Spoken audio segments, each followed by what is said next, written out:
Selamat datang di X Undercover. Channel ini merupakan perbincangan antara Dr. Jaya dan Pak Franky yang bertujuan untuk edukasi serta menceritakan pengalaman Dr. Jaya sebagai ahli forensik dan patologi. Sekedar informasi terkait jadwal tayang X Undercover yang akan tayang setiap hari Senin, Rabu, dan Jumat.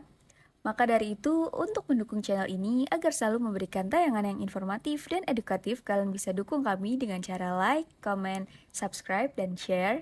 Dan selamat menonton! Aceh itu untuk campaknya itu vaksinasi cuma 8%. Potensi kalau ada orang yang masuk ada di situ kena itu dia akan meluas. Jadi banyak yang itu. Pada waktu COVID itu orang Madura banyak yang tidak mau vaksin. Aceh.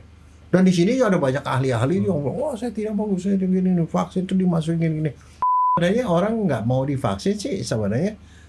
Ya dalam satu segi ya dia mungkin dia tidak ada efeknya kalau di satu orang.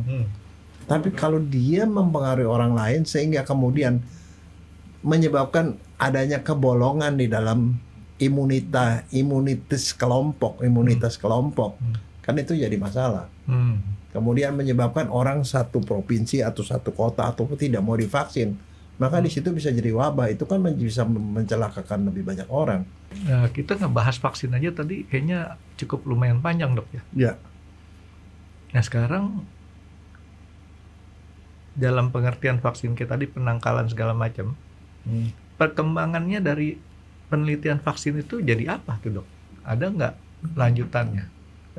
Vaksin itu kalau sudah dianjurkan oleh WHO kemudian diikuti oleh negara-negara, itu mestinya itu bisa mengatasi segala macam penyakit infeksi, Franky. Mestinya, karena sudah terbukti dia efektif. Tapi ngomong-ngomong WHO itu diikuti sama seluruh negara di dunia. Iya dong, kan anggotanya hampir seluruh dunia. Hampir ya, Dok, ya? Ya. Tapi kalau orang kalau dia sudah rekomen itu berarti sudah terbukti secara ilmiah. Apa keuntungan kita jadi member atau kita nggak jadi member? Enggak otomatis jadi kalau WHO mah semuanya yang jadi anggota lah. Jadi anggota ya? Ya kita semua dokter juga ngikutin WHO. Artinya. Ya. Nah sekarang masalahnya begini. Di dalam masyarakat ternyata walaupun itu sudah dibilang vaksinasi itu aman, vaksinasi itu efektif, tetapi tetap ada yang kontra, Franky. Yang kontra itu disebut kelompok anti vaksin. Kontra itu pengertiannya tuh orangnya, kelompok orang nih, Dok. Orang pribadi ataupun kelompok yang menolak vaksinasi. Dan mereka-mereka inilah yang kemudian menyebabkan herd community itu tidak terjadi.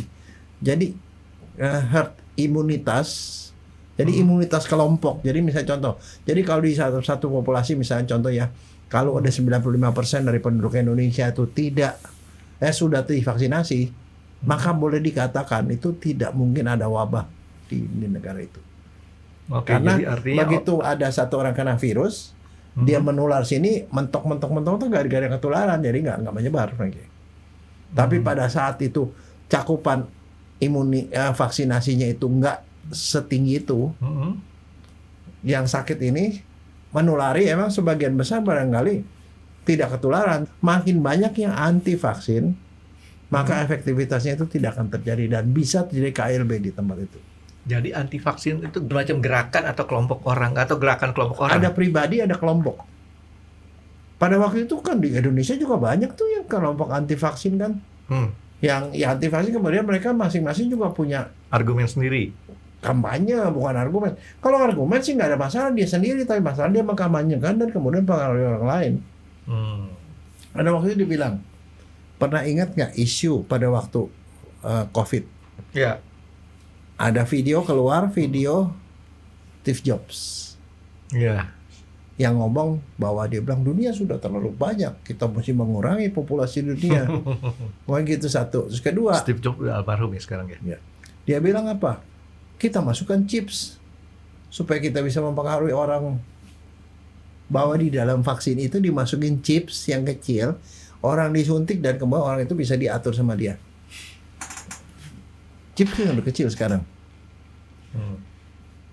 Pernah tahu kan isu 666? Orang dipasangin chips, cuka dapur. CHIPS, chips komputer. Ini untuk mempengaruhi orang. Saya pikir dokter ngomong masalah cuka yang di tukang soto mie, kebanyakan mereknya 666 dok. Enggak, tapi itu ya, Franky. Itu ada di seluruh dunia dan itulah yang menyebabkan banyak negara. Tadi ada berapa banyak alasan orang untuk tidak vaksin. Pertama, tidak tahu. Berarti edukasi di masyarakat kurang. Ya. Tidak tahu bahwa itu bisa dicegah. Ada vaksinnya dan tidak tahu bahwa vaksin itu adalah satu keharusan. Orang itu tidak divaksin karena tidak tahu. Tidak tahu. Tapi banyakan mana antara tidak tahu sama tidak mau nih dok? Yang tidak mau itu, yang anti vaksin itu melakukan kampanye juga untuk mempengaruhi orang supaya tidak mau vaksin. Oke, jadi lebih berbahaya orang yang tidak mau, karena nyari teman. Ya. Gitu dok ya? Ya. Nah pada waktu itu ada segala macam isu-isu macam-macam lah. Akhirnya orang kemudian melakukan tidak vaksin. Akibatnya itu angka cakupan vaksinasi bisa rendah sekali di tempat yang itu. Tahu nggak di provinsi di Indonesia yang vaksinasinya paling rendah? Madura. Hah? Madura. Jawa Timur. Sorry. Enggak, ini kalau Madura bukan provinsi ya, itu kabupaten. Aceh. Aceh itu untuk campaknya itu vaksinasi cuma 8%. Potensi kalau ada orang yang masuk ada di situ kena itu dia akan meluas. Jadi banyak yang itu. Pada waktu COVID itu orang Madura banyak yang tidak mau vaksin. Aceh. Dan di sini ada banyak ahli-ahli yang ngomong, oh saya tidak mau, saya begini, vaksin itu dimasukin gini. Sampai ya ada isu macam-macam lah. Bahwa yang disuntikkan Presiden Jokowi pada waktu itu adalah kosong gitu, ada segala macam. Pokoknya itu kampanye itu banyak sekali pada waktu itu. Nah sekarang pertanyaannya begini, mereka sih boleh tidak ini dengan berbagai alasan, tapi alasannya apa? Ya. Gini, saya kan tempoh hari kenapa saya ngomong Madura, karena waktu saya ke Madura nggak tahu ini bercandaan atau bukan, pokoknya istilahnya mereka tuh nggak dianggap bahwa COVID itu adalah penyakit baru. Dia pikir itu seperti flu biasa, jadi ngapain divaksin? Bukan, tapi begini, ini ada satu ini yang menarik. Saya kan punya satu langganan. Saya biasanya makan makan soto wawan. Sop bukan. Enggak di Jakarta Utara. Saya pikir di Surabaya. Sop kambing. Yang jualan orang Madura. Pada waktu itu di situ di sebelah-sebelahan itu ada orang yang jualan tangkar, Franky. Jualan tangkar tuh penjualnya dua. Om dan keponakan itu meninggal. Jadi sampai tangkarnya hilang. Ngasih bapak ini orang-orang Madura. Pada waktu sedang COVID lagi tinggi-tingginya tuh. Saya ketemu sama dia. Saya bilang, Pak, di Madura ada COVID nggak, Pak? Tidak ada, tak iya katanya. Tidak ada. Hah? Tidak ada, Pak. Betul, Pak. Di Bangkalan nggak ada. Tidak ada katanya. Ada orang-orang Madura kena COVID. Cuman begini, masalahnya saya tuh baru aja baca bahwa teman-teman saya dan ketemu teman-teman saya yang sedang tugas di Madura itu banyak di Surabaya, Madura yang ketularan COVID dan meninggal juga orang Madura gitu loh. Terus saya bilang begini, kok Bapak tahu, yakin tidak ada orang Madura yang kena COVID? Orang Madura tidak mau diperiksa di swab, dia bilang. Tidak mau periksa PCR. Kalau nggak periksa PCR, tidak ada yang sakit katanya. Oh, ngerti saya. Karena dia tidak di PCR, dia tidak sakit. Lah itu yang mati-mati kenapa? Itu matinya karena flu biasa katanya. Ya udah, ngerti saya. Dokternya pernah ke Madura? Enggak. Madura tuh kalau dari jembatan Suramadu lewat ke arah barat kiri itu nyampe Bangkalan.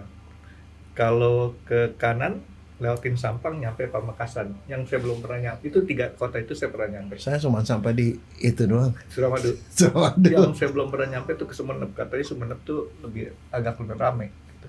Suramadu soalnya cari batik di situ. Batik mah di Jogja. Enggak tuh batik Madura lah di situ. Kan sepanjang jalan tuh. Oke dok. Jadi si Madura, mohon maaf. Suku Madura ini bukan termasuk orang yang tidak mau dan anti. Nah ini sekarang kita mau tahu nih sebenarnya masalahnya gini nih, alasannya apaan gitu loh. Ya itu mereka nggak yakin sebenarnya dok dengan vaksin itu apa. Ya artinya kan edukasi kan. Iya. Tidak tahu. Nah sekarang tapi ada beberapa isu, Frankie. Isu yang sebenarnya isu macam-macam. Satu, bahwa divaksin itu tidak ada gunanya, tetap aja lo bisa sakit, kita bisa sakit gitu. Nah, Kalau seperti itu itu, jawabnya seperti apa? Kalau seperti itu kemungkinan tidak efektif, kemungkinan tetap ada. Karena istilahnya kan Enggak, bukan tidak ada. Efektivitasnya itu selalu ada angkanya. Kalau efektivitas 95% artinya kalau 100 orang ketularan, yang 95 tidak kena, yang 5 itu kena tapi gejalanya ringan. Tapi digede-gedein tuh yang 5%-nya itu. Kan mereka kan ada penelitiannya. Ini 90% efektivitas. Seperti itu. Jadi artinya kemungkinan ya tetap ada aja nggak efektif. Tapi kan kita ngomong, masa kita mau masuk di yang 5 tadi gitu kan, kita kan mau masuk yang di 95. Ya enggak, tetapi tetap aja kalau kita nggak tahu kita masuk yang 5 apa 95%. Kalau walaupun begitu katanya tetap ada gunanya. Itu satu. Yang kedua alasan agama, Frankie. Agama. Sampai ke gitu. Agama itu bilang begini, pada waktu pembuatan vaksin itu ada komponennya itu yang mengandung bahan-bahan yang dilarang oleh agama. Ada komponen babi, ada komponen monyet. Betul. Itu isunya. Tapi sekarang kebenarannya? Ya enggak, ya kita tidak tahu, tetapi mereka bilang tidak. Yang mereka pakai adalah bahan-bahan yang namanya enzim. Enzim itu memang ada yang diambil dari binatang-binatang itu. Tetapi enzim itu bukan jadi komponen jadi vaksinnya. Pada waktu dia bikin reaksi-reaksi itu dibikin sebagai katalisator. Nah, kalau orang yang kimia tahu, dah kamu terakhir apa tuh katalisator? Kalau katalisator adalah zat yang mempercepat satu reaksi. Ya, dikasih itu mempercepat reaksi, tetapi dia tidak menjadi bagian dari campurannya itu kan. Jadi artinya itu tidak masuk. Jadi artinya di dalam komponen itu tidak ada. Tapi gara-gara isu itu banyak penolakan yang didasarkan atas dasar agama. Nah, atas dasar itu maka kemudian sekarang mereka sudah ketat, yang namanya bikin vaksin itu tidak pernah dikasih komponen-komponen itu. Tapi bantahannya itu soal adanya komponen itu cuma katalisator, enzim yang tidak masuk di dalam vaksinnya itu. Nah, tapi kan dok, kayak tadi Dokter Jaya kan ngomong sampai dengan almarhum Steve Jobs aja kan, dia kan memberikan satu argumen yang tapi kita tidak tahu. Mendukung nih dok ya? Bukan, belum tentu. Itu kita tidak tahu sekarang yang benar sampai yang enggak, kita nggak tahu, Frankie. Ada yang namanya apa sih namanya post truth. Kadang-kadang itu kan ngomongannya itu kan dari pakai AI. Kita tidak tahu, tetapi pokoknya ada video seperti itu yang sempat beredar, sehingga orang mencurigai jangan-jangan yang namanya pandemi kemarin sengaja diciptakan oleh Steve Jobs dan Amerika untuk depopulasi. Itu. Jadi itu isu agama. Ada juga isu politik, Frankie. Jadi ceritanya itu di India. Di India begini, India kan sebagian besar agamanya Hindu. Nah, orang Hindu ini ada salah seorang pemuka agama Hindu yang ngomong. Dia bilang, kayaknya sih jumlah umat Hindu itu makin lama makin berkurang ya jumlahnya, kata mereka. Saya berpikir-pikir, kayaknya sih itu terjadi karena orang Hindu tidak pernah menyebarkan dakwahnya ke umat-umat yang lain. Istilahnya misalnya ada agama kan yang dia rajin dakwah. Ini artinya Hindu yang di India nih dok ya? Ini ngomong orang India. Bukan, karena Hindu India sama Hindu Bali ini beda nih dok. Dia ngomong itu khusus di India. Di India kok jumlah umat Hindu makin lama makin berkurang. Jadi dia bilang mungkin sebabnya karena orang Hindu tuh tidak pernah menyebarkan agamanya keluar. Kan di mana-mana juga agama kan disebarkan kan. Itu sebabnya. Nah, orang yang non Hindu kan di situ minoritas bilang, oh jangan-jangan nih vaksin ini adalah salah satu cara yang dipakai oleh pemerintah ini tuh untuk mengurangi populasi kita gitu. Ngerti nggak? Ya. Nah, itu dianggapnya seperti itu. Tapi ya itu salah satu alasan. Alasan yang lain adalah bahwa vaksin itu bisa menyebabkan penyakit. Orang bilang, ada yang bilang begini. Jadi tidak aman. Isinya akhirnya itu tidak aman. Karena kenapa bilang ada vaksinasi polio, malah kankernya meningkat, malah polio meningkat juga. Omongnya seperti itu, tetapi itu tidak ada buktinya. Jadi istilahnya dibikin seperti itu omongannya.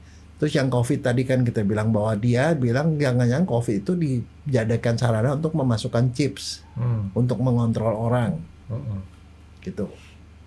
Jadi ada banyak teori-teori konspirasi yang bilang ada beberapa orang-orang pintar di dunia yang sengaja menciptakan vaksin untuk mengurangi populasi.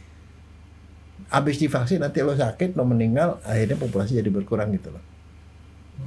Itu yang seperti itu. Tetapi hoax juga banyak, Frankie.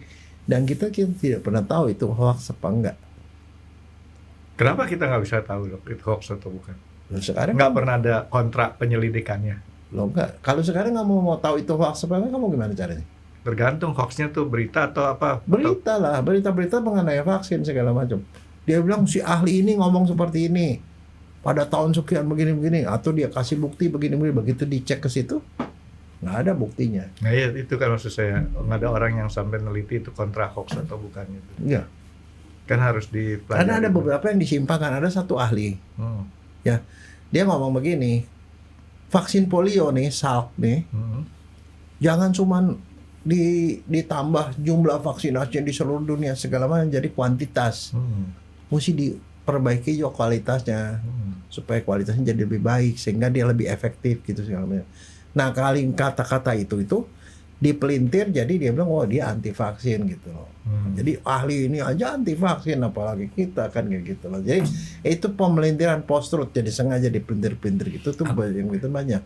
Jadi apapun dia punya motivasinya, tapi orang ini artinya punya keinginan vaksin ini tidak diteruskan.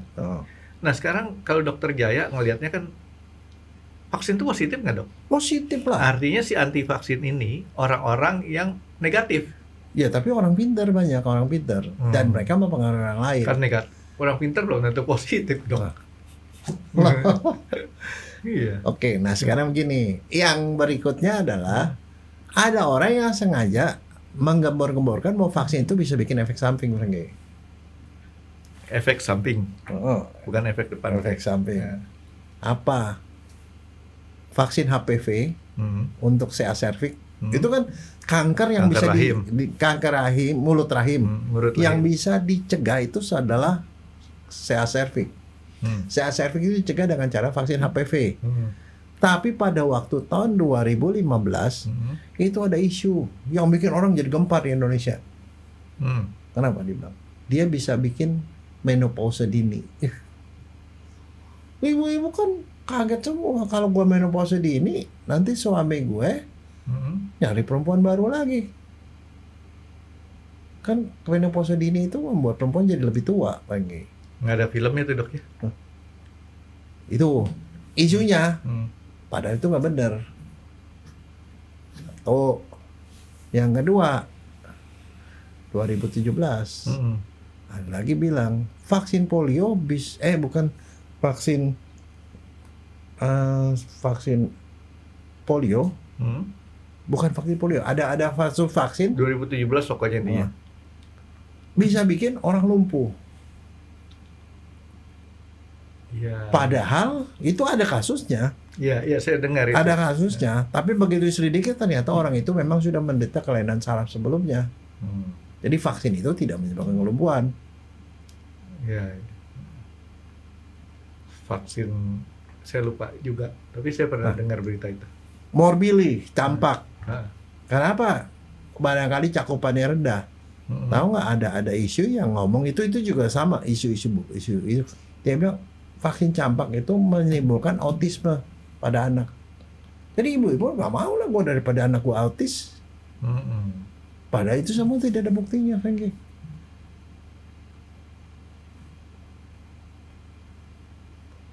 Daripada anak jadi autis ya benar, orang tua mana mau dong. Ya. Jadi artinya apa? Gerakan anti vaksin itu ada di mana-mana, tetapi kita harus menjadi netizen atau orang yang cerdas. Artinya dengarkan edukasi yang benar.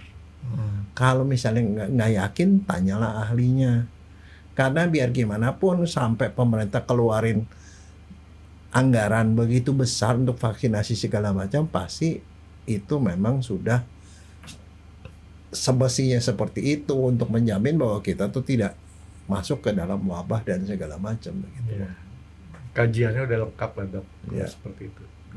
Saya sih bukannya saya orang gimana ya. Saya cuma ngelihat nggak mungkin negara tuh mau ngejerumusin rakyatnya lah ya. Tahu menjerumusnya dengan ngeluarin biaya, itu biayanya nggak kecil loh, Iya. lagi gede lah. Apalagi dengan biaya. Kan yang rugi kan semuanya kalau sampai dijerumusin. Ya, tapi yang paling susah di ini itu adalah masalah itu teori-teori konspirasi itu kita nggak pernah tahu bisa buktikan, tetapi diomonginnya kayak begitu gitu loh. Tapi intinya kan sebenarnya orang yang kontra vaksin juga kan punya motivasi sendiri nih dok. Iya nggak, sebenarnya orang nggak mau divaksin sih sebenarnya. Iya dalam satu segi ya, dia mungkin dia tidak ada efeknya kalau di satu orang. Tapi kalau dia mempengaruhi orang lain sehingga kemudian menyebabkan adanya kebolongan di dalam imunitas kelompok, kan itu jadi masalah. Kemudian menyebabkan orang satu provinsi atau satu kota atau tidak mau divaksin, maka di situ bisa jadi wabah. Itu kan bisa mencelakakan lebih banyak orang. Karena misalnya contoh, mestinya 95% penduduk tuh divaksinasi. Ini gara-gara ini kampanye begini cuma jadi 80%, berarti kan di situ masih bisa terjadi wabah lagi. Ya. Cakupan jadi nggak tinggi. Tapi ada satu faktor yang lain tadi yang sempat kita ngomongin adalah bahwa orang tua tidak mengerti pentingnya itu sehingga tidak memprioritaskan vaksinasi pada anak-anaknya. Tapi ngomong-ngomong kan dok, kita sendiri Indonesia nih dok, pernah ada vaksin bodong. Oh, itu Ingat kan, salah satu alasan kenapa orang nggak mau vaksin. Kejadian tahun 2016 di Tangerang ada sepasang suami istri ngumpulin Ampul. file itu bukan ampul, Fengki. Kalau ampul tuh udah dipotes nggak bisa diapa-apain itu Ini ya, yang buat suntik. vial, Ah. namanya vial. Ini Vial bekas vaksin dikumpulin dari rumah sakit, kemudian diisiin dengan cairan apaan nggak tahu, dan kemudian itu dijual sebagai vaksin. Yang itu sampai berlangsung selama 2 tahun kalau nggak salah, baru ketangkep ternyata dia bikin vaksin itu, dan vaksin itu sudah tersebar di daerah Jawa Barat pada waktu itu. Dibuatnya di Tangerang itu, Pak. Nah, iya. Itu membuat orang tidak percaya. Oh, berarti waktu itu disuntikin apaan gitu loh. Jadi kalau yang kayak tadi ini bukan kontra vaksin ya. Bu. Dia mendorong vaksin tapi dengan cara Tetapi penipuan. itu jadi alasan. Ah, Alasan orang tidak percaya vaksin. Jangan-jangan vaksinnya bodong. vaksinnya bodong gitu.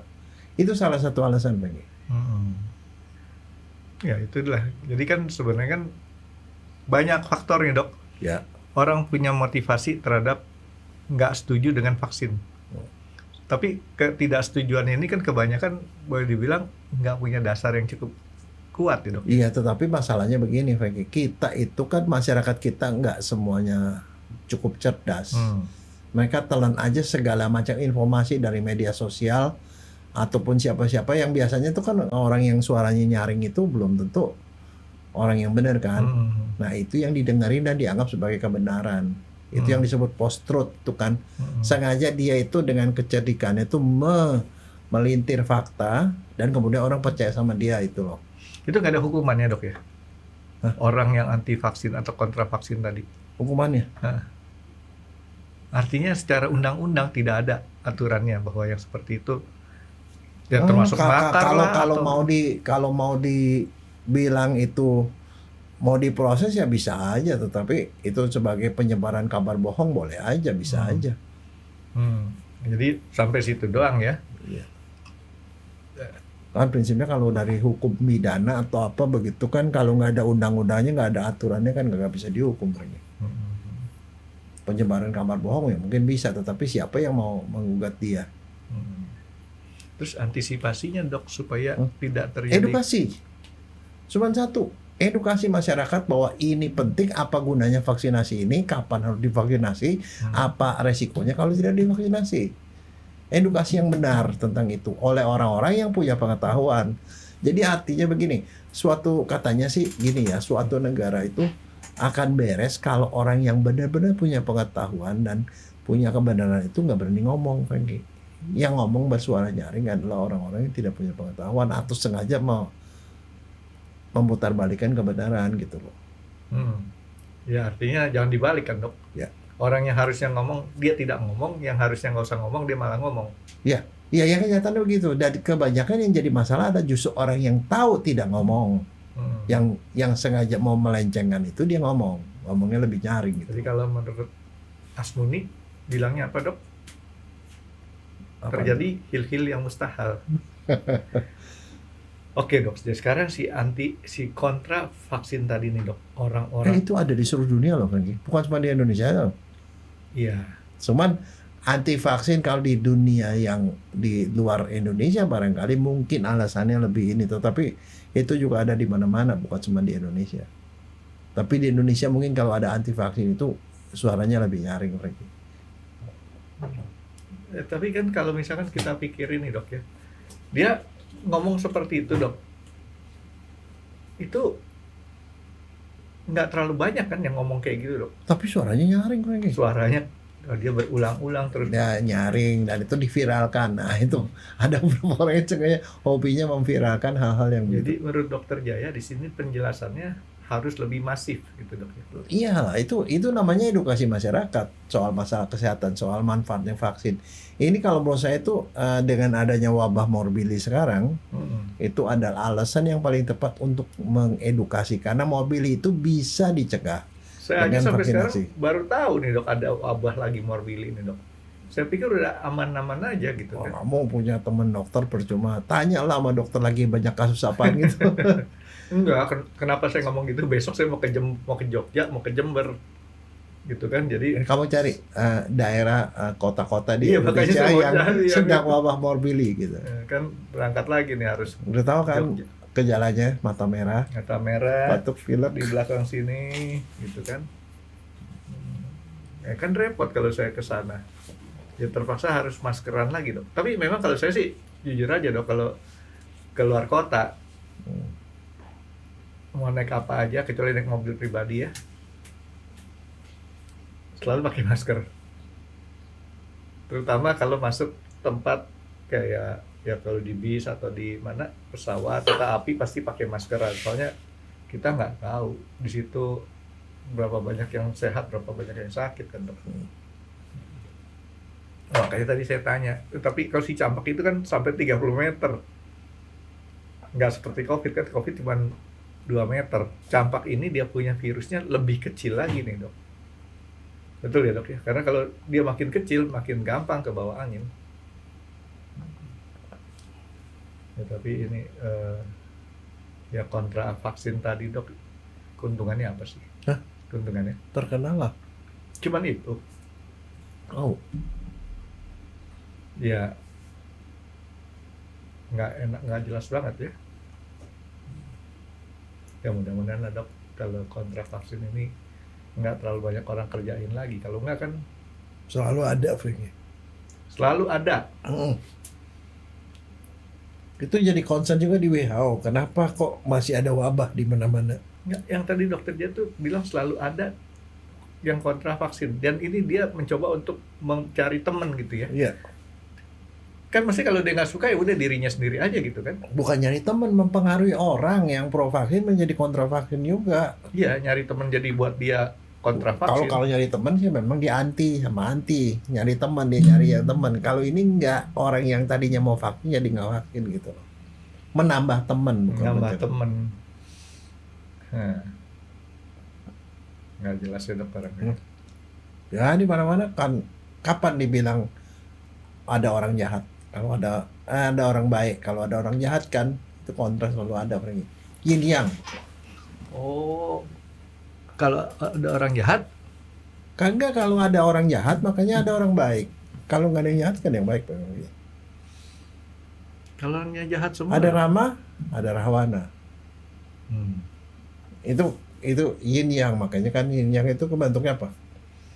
Dua bulatan air Dua kayak air, tetes air yang ada matanya tapi muter. itu mah ini dok, lambang Buddha. Oke dok, jadi kalau menurut saya sih kontra vaksin ini harus dilawan. Tapi kita masyarakat, apa yang bisa kita kerjain dok buat ngelawan kontra vaksin tadi dok? Enggak, jadi orang yang cerdas lah. Dia ngomong seperti itu alasannya apa? Jangan terlalu percaya dengan segala macam berita yang ada diomongin oleh orang pintar. Yang begitu-gitu orang-orang pintar loh, itu yang kontra vaksin itu orang-orang pintar kan ya. Orang berilmu dok ya. Orang berilmu dok ya. Ya. Kalau orang pintar di Jakarta, di Indonesia banyak dok. Pintar-pintar. Oh itu lain. Orang pintar di Indonesia tuh disembur sembuh, bisa ngeramal.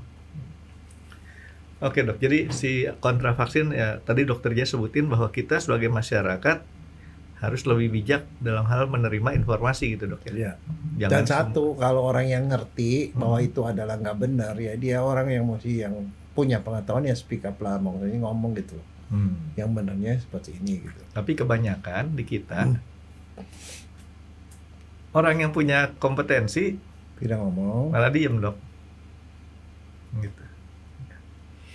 Oke dok, jadi ada hal lain dok untuk si kontra vaksin ini gimana? Ya, untuk sementara itu aja. Cuman saya maksudnya gitu ya, sebagai masyarakat ya kita inilah harus cukup kritis mendengar informasi gitu. Jadi nggak cukup dengan kita diam aja, tapi kita juga harus aktif dok ya, cari informasinya dok. Oke dok, kalau gitu ya mudah-mudahan ini masalah wabah morbili ini cepat selesai lah dok ya. Kalau nggak kan orang juga nggak tahu bahwa ternyata ada hal yang harus kita waspadain lagi. Di Jawa tuh dok, tadi dok di Jawa bilang ya. Di beberapa kota. Jawa Barat, tengah timur juga mungkin kali ya. Kayaknya itu meluas gitu. Tengah dan timur. Nakutin. Tadi saya bilang saya mau ke Jogja. Enggak, makanya kamu nggak browsing. Nah itu kan perkembangannya kan bisa kadang-kadang cepet lah itu. Ya buat saya sih mati sih nggak ada masalah dok. Tapi kalau proses buat jadi mati bikin kita susah, kan repot. Nyusahin kita, nyusahin orang lain. Ya enaknya pas lagi tidur aja udah. Oke dok, ada yang lain dokter ya? Terima kasih sudah menonton X Undercover. Jangan lupa like, comment, dan subscribe. Dan ditunggu ya video-video kami selanjutnya. Nah, buat kalian, jika ada pertanyaan untuk Dr. Jaya, boleh banget komen di bawah. See you guys!